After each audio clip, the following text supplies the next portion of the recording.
Red states, blue states, you are hearing that a lot lately. But the United States is much more than a color-coded map. NewsNation is on a mission to find out what is driving the vote in places often overlooked because of that color status. NewsNation senior correspondent Brian Entin is traveling I-80 and this morning making a stop in a state that traditionally swings Republican. But this year may be seeing some cracks in that foundation.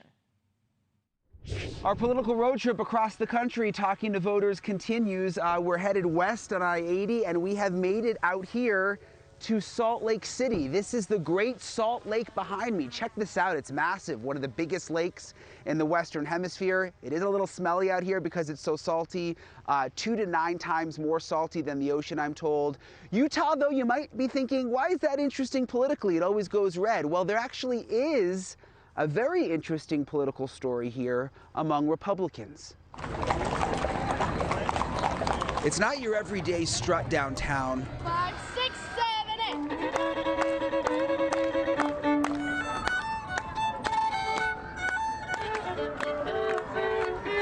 8. The sights and sounds of Salt Lake City never more celebrated than at Pioneer Days.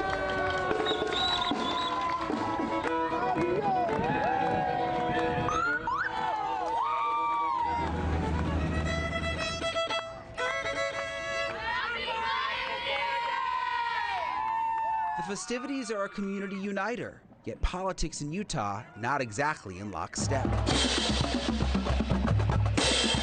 The word rhino, right, I'm sure has been flung at each of us at some point.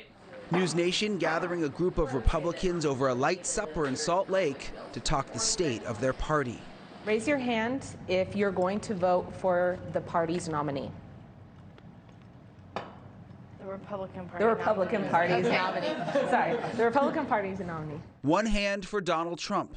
Because of the fundamental ideologies that are, to me, at stake.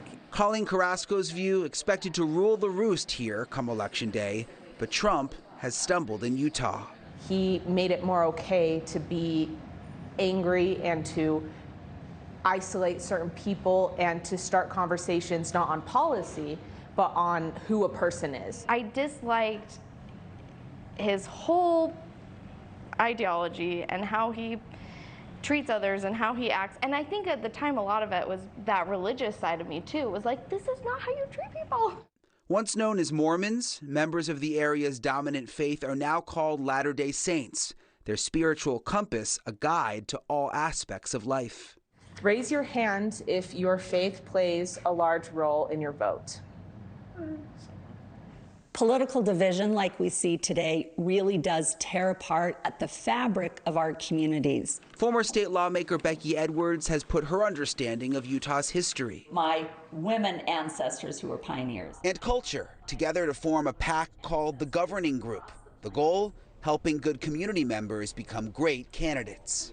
Civil and thoughtful and productive leaders that come from the roots of their community and really change and flip on its head the type of political dialogue that we see here in Utah. So I'm asking you that question. Does she represent the will of the Democratic people, Democratic Party? Yeah. Without receiving a single vote. More than one Republican at our roundtable is conflicted. And right now, the 2 major ones, none of them meeting my major criteria. If I had to choose between the two, I would vote for Harris because I do not trust Trump's record. I'm planning on writing in someone, haven't decided who that person is, but I don't want to reward either party because I think they put up their absolute worst this year.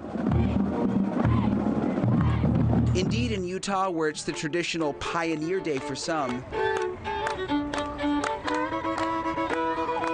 Pioneer Day for an altogether different crowd. Political harmony is not so easy and will take concentration. It really is so dependent on all of us to come together because that's really how the solutions are going to be found.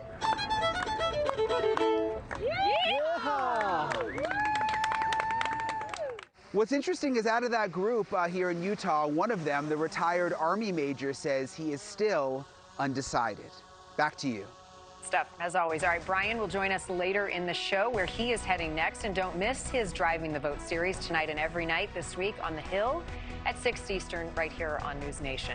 Thank you for watching. Go to newsnationnow.com to find NewsNation on your television provider. And don't forget to click the red subscribe button below to get more of NewsNation's fact-driven, unbiased coverage.